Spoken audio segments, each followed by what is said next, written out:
चल लिया, मोबाइल के बगैर बेटी का सब कुछ बंद हो जाएगा, ठप हो जाएगा, पूरा खानदान मुंह का मर जाएगा। है किसी की बेटी? बिगड़ने का चांस तो तुम ही दे रहे हो, बिगाड़ने की सारी हरकतें तुम कर रहे हो। बेटी में जब मोबाइल हो गए तो फोन आएगा कहां से?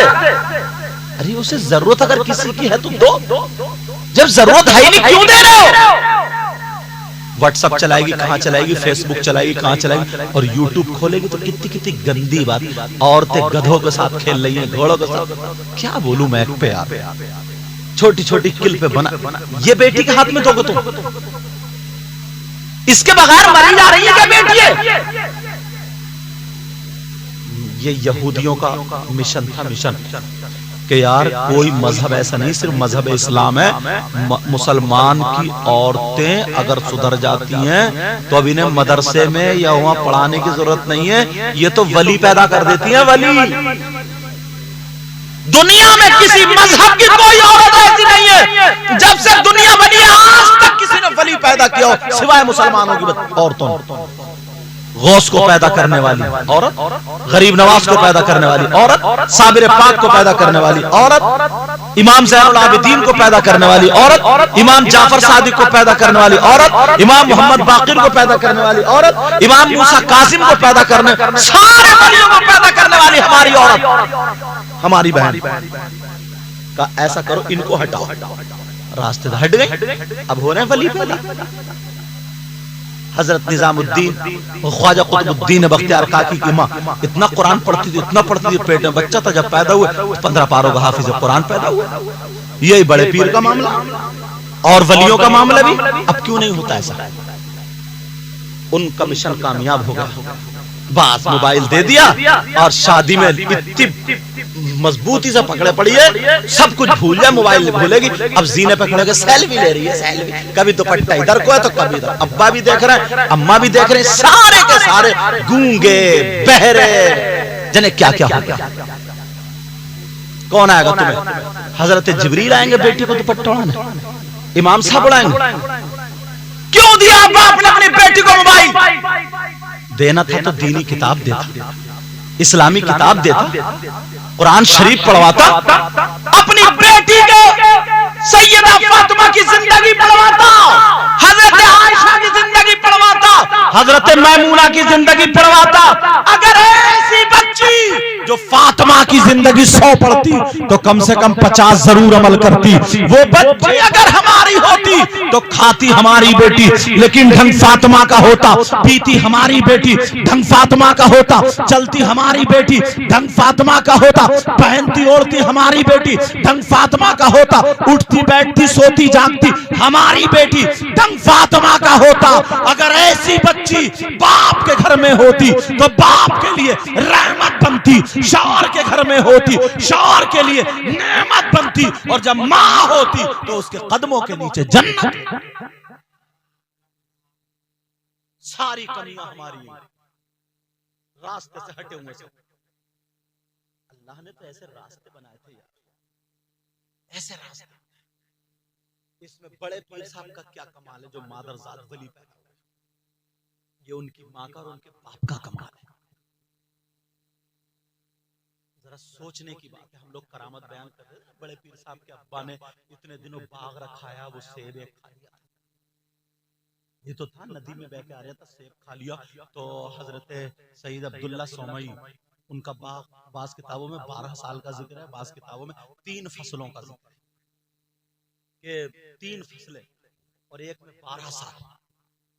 और मुझे लगता है 3 फसलें 1.5 साल में फसल आती है सेब की, ये भी बता दूंगा, समझे? तो तब भी काफी साल हो गए, इतने साल एक सेब की वजह से यार, वो भी छीना नहीं, किसी से झपटा नहीं, पानी में बह के चले ही जाता, बर्बाद हो जाता तो खा लिया। मगर फिर भी यार तहारत और पाकीज़गी और तकवा तो देखो, माफी के लिए पहुंचे या कीमत ले लो। उन्होंने सोचा यार अच्छा नौजवान मिल गया, अब बेटा किस खानदान, जो सैयद खानदान से, वो भी सैयद नजर पड़ी, बेटी तो मेरी भी, रिश्ता कर दो तो अच्छा रहेगा, चलो और आजमाते। 12 साल तक, 12 साल के बाद कहा जाओ एक अच्छा सा मीठा सा सेब तोड़ के लाए, तो जो लगा तो वो खट्टा। तुम 12 साल बाग में रहे, तुम्हें खट्टे मीठे सेब की पहचान में 12 साल से कुछ चखा नहीं, चखा नहीं है अभी, चखा नहीं है। एक सेब खा लिया तो 12 साल तक रगड़ रहे हो, और अगर खा लेता तो क्या होता, और अगर तुम खा लेते तो बोल तो जाते ना, और अगर चले जाते ना टपका टपका लगे हुए तो दोस्तों बोले जाकर रात में झाड़ लाते। ये नियत हो गई है, तुम जमनी नहीं छोड़ते दूसरे की, नियत इतनी खराब, नियत इतनी खराब। अगर इन दोनों के खेत है ना गन्ने के बराबर बराबर, तो इधर खेत वाले गए उनका गन्ना तोड़े में अगोला अपने खेत में, पहचान भी छोड़, वो वाला आया उसने भी उसका गन्ना चटका अगोला, दोनों ने एक एक गन्ना खाया और दोनों ने नाजायज अपने खा लिया। ये बरेली का आगे फरीदपुर है, रोड पे मस्जिद, असर का टाइम हो रहा था, मैंने कहा नूरुद्दीन भाई से, मैंने कहा रोक लो नमाज पढ़ेंगे, नमाज पढ़ने के रोके तो लड़कों ने पहचान लिया कि सही है साहब है, आजकल यूट्यूब का जमाना, लड़के सब चिपट गए हाथों को चूमने, तो मैंने सोचा यार बड़े अच्छे नौजवान है ये तो, अरे बोलो हुजूर हम आपको क्या क्या कहने लगे, हम आपको बहुत चाहते हैं, कहती है लड़के तो बहुत फॉलो करते हैं, इस तरीके की बात है। तो मैंने कहा बड़े अच्छे लड़के, इतने में गन्ने की ट्राली आ गई, तो मुझे छोड़ के सब उसी पे तो चिपट गए।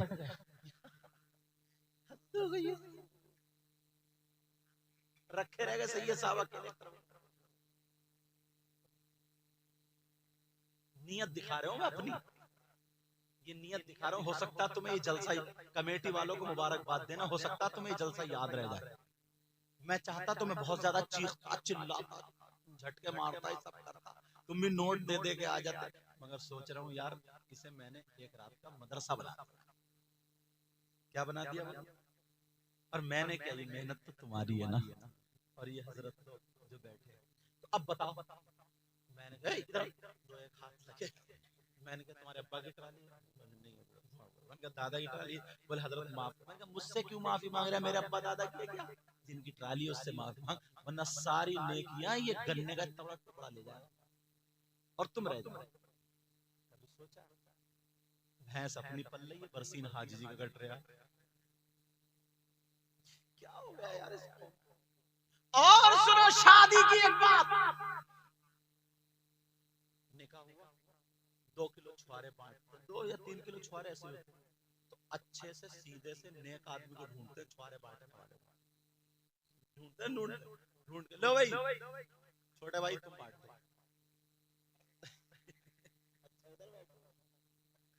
उनका नाम छोटे भाई, माफ कर देना मुझे पता नहीं था, मैंने ऐसे ही कह दिया। हो जाता है कभी कभी वो, सुनो चलो सुनो, कभी कभी तफरीह की बात भी होनी चाहिए जो जहन साफ हो जाए।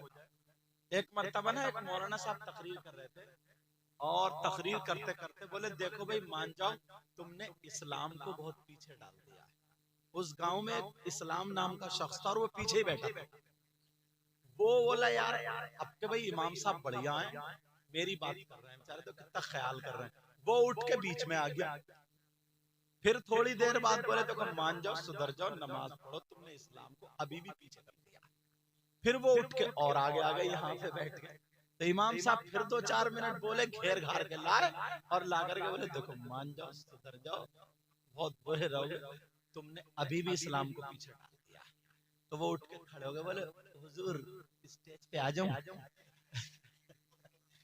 तो मौलवी बोले क्यों? तो बोले आप प्रधान जी से पूछ लीजिए, मेरे अलावा गांव में इस्लाम नहीं है और कोई।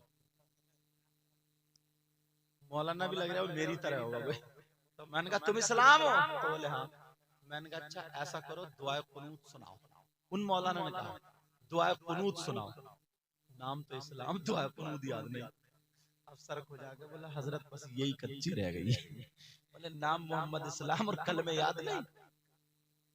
तो मैंने छोटे भाई ऐसे ही कह दिया।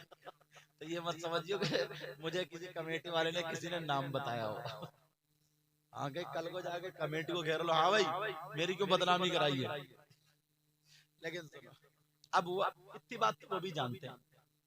अब वो ये बांटने के लिए चलो अब बड़े भाई को कह दो, लो बड़े भाई बांटे, कोई बड़ा हो तो वो भी समझ बड़े भाई ये बैठे कल लो बांटो। तो इनकी छोटे भाई को बड़े भाई की बात बताओ, तुम्हारी नहीं, जो बांटता जो आदमी को नेक समझते वो क्या करेगा, आओ भाई लो छुआरे लेगा हाथ में ऐसे करके कपड़ा बांधेगा, यूं बढ़िया करके ऐसे करके मैं खूब देखता हूँ ना मैं बात। अब मानने के बाद अब एक डाले क्या लो इधर को और दूसरा लो इधर अपनी जेब में भर लेगा वो। अपनी जेब में भरने के बाद अब जो जानकर है ना जानने वाले उनको हटो बच्चे हटो और जो अपना लो यार एक बात बताओ ईमानदारी से सोचने की बात है नियत कितनी खराब। जब तुम 2 किलो छुआरे इंसाफ से नहीं बांट सकते तो अल्लाह ताला तुम्हें बादशाह कैसे बनाएगा। पहले मैं इम्तिहान लूंगा ना किस बच्चे का किताब याद है उसी को तो पढ़ने दूंगा। जब तुम 2 किलो में फेल हो गए तो तुम्हें अल्लाह ताला गांव का प्रधान कैसे बनाएगा। तुम तो सबको ही बर्बाद कर दोगे। अंधा रेवड़ी बांटे अपने अपनों को मुहावरा बोला जाता है ऐसी कुछ है। बहरहाल नियत देखो 2 किलो छुआरों में और अच्छे से आदमी को छांट के देते छुआरे उसका यार तुम्हारी नियत खराब। रमजान का महीना शब कदर है कुरान खत्म हुआ है। खत्म कुरान के मौके पर जो दुआ होती है 4000 फरिश्ते आमीन कहते हैं। मगर तुम शीरीली जब बढ़ती ना उठ के खड़े हो गए एक बालूशाही ली ऐसे करके पकड़ी और कमर के पीछे रखी और तन के बोले लाता क्यों नहीं। दूसरे मस्जिद में रमजान में शब कदर में खत्म कुरान के मौके पर अब कहां सुधरोगे कहां सुधरोगे। कैसे अल्लाह ताला तुम्हें बादशाह बनाएगा। ये बातें तुम्हें छोटी लग रही है लेकिन कामयाब बनाने वाली है। और सुनो जिस घर में देखो सुबह नाश्ते में मियां बीवी में किच किच किच किच किच दोपहर को खाने में किच किच किच शादी हो गई तुम्हारी चक्की हो गई। क्यों करिए तुमने शादी जब किच किच किच किच करते फिर सुबह को नाश्ते में लड़ाई दोपहर को खाने में लड़ाई शाम को खाने में लड़ाई सुबह उठो तो लड़ाई शाम को सो तो लड़ाई। अजीब जिंदगी बना ली तुमने। अब जरा पूछो बुजुर्गों से बुजुर्ग पास बैठो जब मियां बीवी घर में लड़ते हैं ना तो घर में नहूसत बरसती है बरकतें खत्म। और तुम ढूंढ रहे हो ताबीज कारनामे तुम्हारी चल्ली में धुओ और कर्म को टटोलो। चल्ली में धुओ कर्म को टटोलो। और मियां बीवी जब मोहब्बत से रहते हैं तो अल्लाह की रहमत बरसती है। तावीज एक तरफ तावीज का मुखालिफ नहीं हूं। अच्छे आदमी से लो परहेजगार आदमी से लो इमाम है 5 वक्त की नमाज पढ़ रहा मुसल्ले सीने में कुरान उससे लो। समझ में आ रही। जो 10 अंगूठी पहने फिरे औरतों को ऐसे ही देखे उससे मत लो बच जाओ उससे। तू अपने रास्ते हम अपने रास्ते।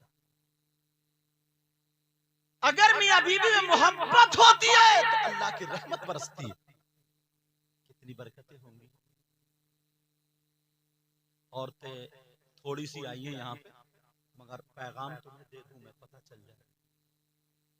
वो औरत जो नमाज पढ़े फिर भी जहन्नम में जाएगी। कुरान पढ़े फिर भी जहन्नम में। रोजे रखे फिर भी जहन्नम में। बहुत सारी तस्बीह पढ़े फिर भी जहन्नम। क्यों कौन औरत बताऊं हदीस शरीफ